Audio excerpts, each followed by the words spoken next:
Ons is al vreeslik vroeg uit die vere uitgejaag dat sy vanoggend hier by ons kan wees, maar hier sit sy pretty as ever. Anna Davel, baie welkom. Maar ek weet jy is 'n laat gaan slapertjie. 1 uur in die nag is jy nog haas wakker. Wat doen jy dan? Dink jy oor die lewe? Ek vergeet altyd dat ander mense slaap en dan 12 uur in die nag gaan stuur ek e-mails vir mense oor dringende werksake. Dan is hulle so geskok. Maar ek weet nie, om een of ander rede is ek dan op my top performance. En dit was nog altyd so, jy wou nog altyd net werk. Ek weet jy het op 25 jarige ouderdom basies, Anna, het jy met 'n nuwe lewe begin en gaan musiek studeer terwyl jy altyd gedink het jy gaan kuns swat. Ja, ek het kuns geswat en toe halfpad deur my studies, toe raak ek met musiek deur mekaar en toe maak die kunsdepartement die fynne kunste toe. En toe het ek maar net ek verwissel van baan. En toe gaan ek maar aan met die musiek, maar ek moet sê die liefde vir al twee is ewe sterk, dink ek. Ja. Anna, ons ken jou so goed as 'n baie bekwame, befaamde en geliefde sangeres. En as 'n mens dink aan jou musiek, dan hoor jy autentieke musiek en jy hoor ook empatie. Maar as ek na jou kuns kyk, wat nou 'n halwe nuwe verwikkeling in jou lewe is, sedert COVID maar, dan kry mens daai selfde gevoel. Benader jy die twee dieselfde? Ag, dis wonderlik dat jy dit sê. Ek dink enige kreatiwiteit wat skepend is, gaan maar oor lyn en vorm en tekstuur en gevoelswaarde en kleur. Jy weet selfs in musiek is daar 'n kleur of 'n toonwaarde of iets. So ek dink is maar net hoe jy goed by mekaar sit, of dit nou woorde is en of dit nou note is en of dit kleure en strepe is. Ek dink iets van jouself gaan teen maar uitkom uit wat jy ook al skep. Ek het nou verwys na COVID en COVID was traumaties op 'n hele paar vlakke, maar dit het vir jou spesifiek daai geskenk gegee dat jy die tyd gehad het om toe weer jou kunsliefde te herontdek. Hoeveel uitstallings het jy aanlyn in COVID gedoen? Ek het omtrent 4 gedoen en dit was so lekker want 'n vriendin het my gebel en gesê, daai week wat lockdown gebeur het, sy gaan 'n kompetisie doen en is ek nie lus om die illustrasies te doen want sy weet toe nou ek het kuns geswat. Ek sê wel ek het niks anders om te doen. Ek sit hier by die huis en al wat ek het is potloode en papier.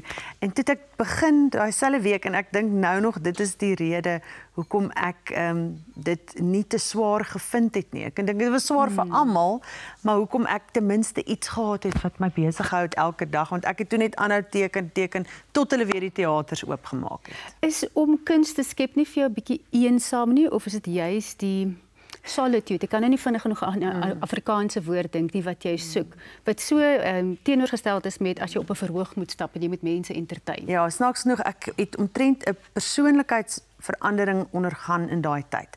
Want ek het baie rustiger geraak.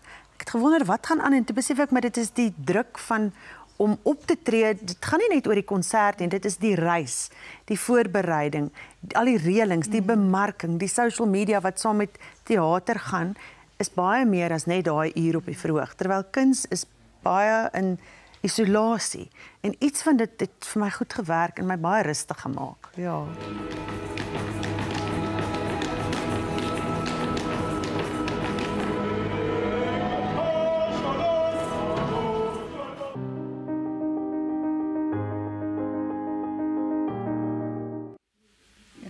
Anna, ek sien jy kyk met verlangende oë na wat Corrie daar besig is om te doen. Kook is nie jou ding nie. Jy het baie ander talente. Nee, as ek in die kombuis instap dan loop die potte uit.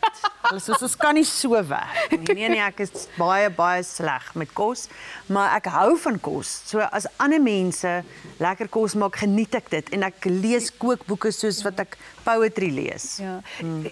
Jou musiek wat jy skryf, ek seker dit laat 'n indruk op jou. Jy onthou presies waar jy was toe 'n liedjie se woorde na jou toe gekom het.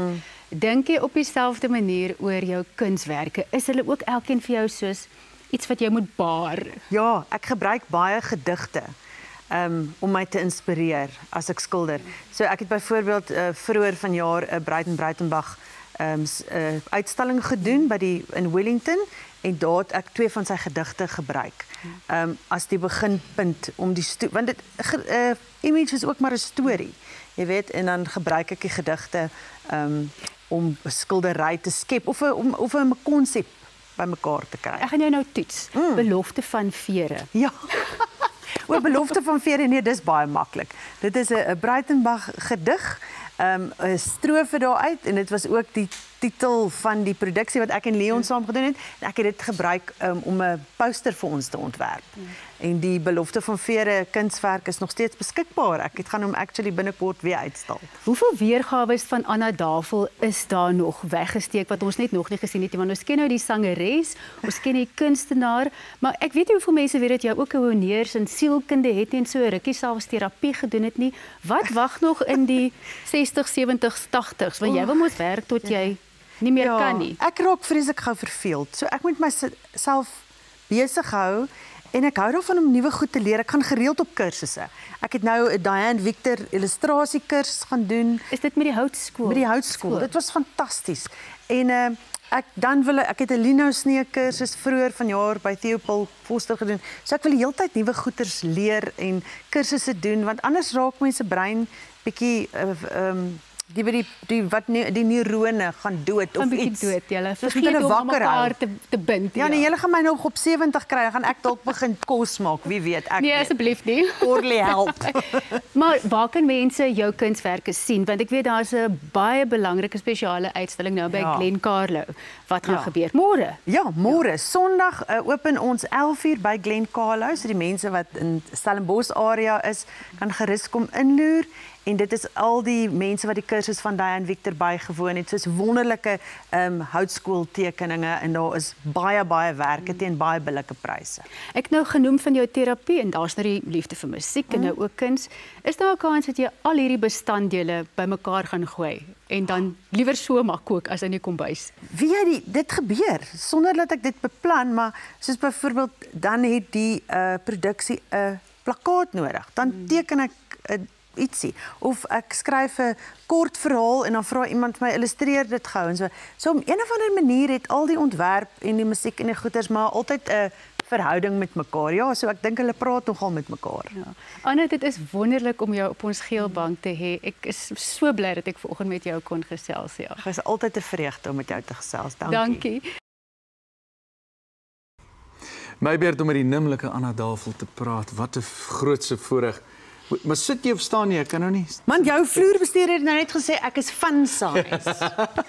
I'm going to go with that.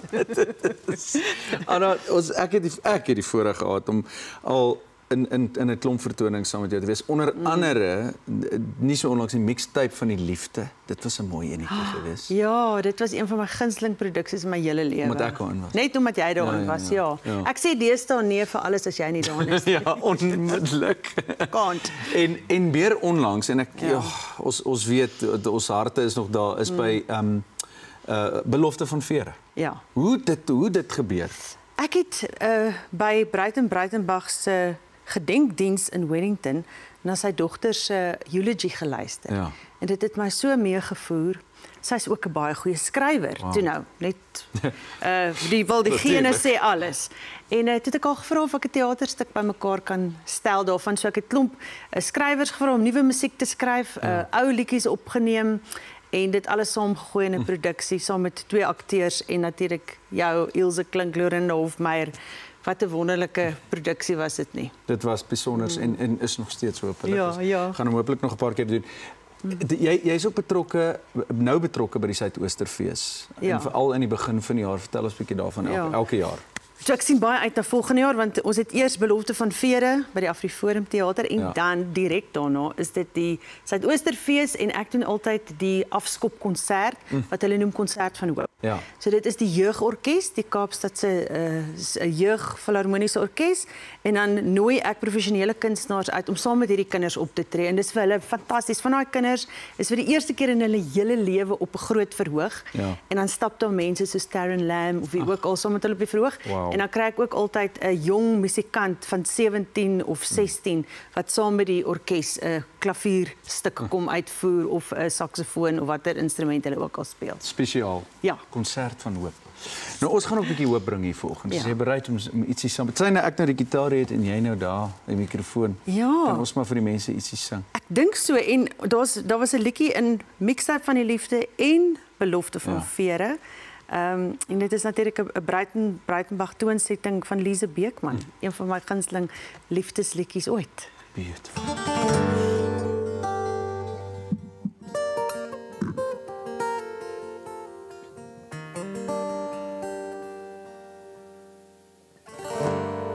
Allerliefste, ek stuur vir jou 'n rooiborsduif, want niemand sal 'n boodskap wat rooi is skiet nie. Ek gooi my rooiborsduif hoog in die lug, en ek weet al die jagters sal dink dis die son. Kyk, my duif kom op en my duif gaan onder, en waar hy vlieg daar skitter oseane, bome word groen.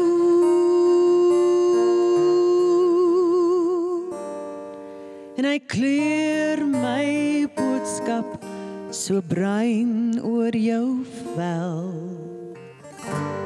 want my liefde reis met jou mee, my liefde moet soos 'n engel by jou bly, soos vlerke wit, soos 'n engel. Jy moet van my liefde bly weet, soos van vlerke waarmee jy nie kan vlieg nie. Pragtig. Ek sê wat Anna, dis nou ek en jy wat gaan kuier. Jy kan maar net ophou brabbel en dan gaan ek maar net so in jou oë kyk. Ek kan tog so verlore raak in my eie gesprekke.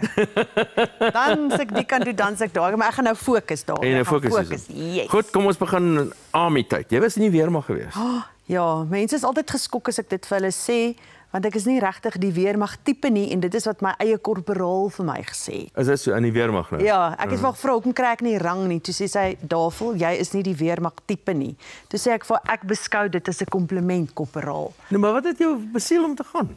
Ek was net nie reg om 'n loopbaankeuse te maak nie. Ek het nie geweet wat ek wil doen nie, want jy weet, om 'n musikant te wees, om 'n skilder te wees, was nie regtig deel van die opsies daai tyd nie. Dit moes maar 'n juffrou geword of 'n fisioterapeut of 'n ietsie straightforward of 'n prokureur, en ek het nie op daai stadium blootstelling gehad aan mense wat musikante is of voltydse kunstenaars is nie.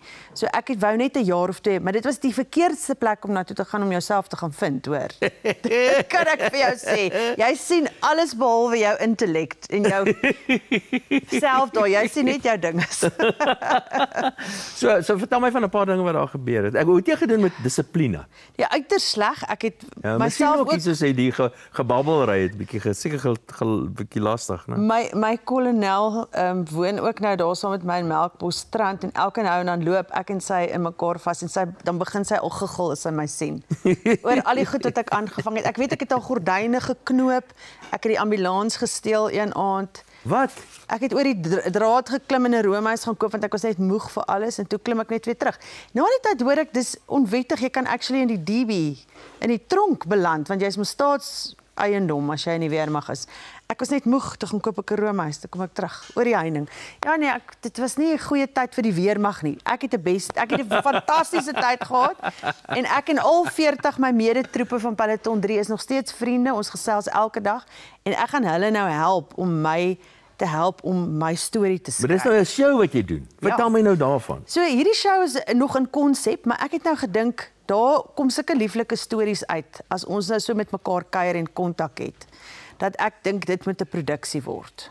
So ek is nou besig om te skryf daaraan. So ek dink binne die volgende jaar kan die mense uit kyk na 'n produksie wat ek gaan doen, en ek sit nog in werk aan die name. Ek vermoed maar Troepie Doepie is maar die... Maar wat van PW en dogters?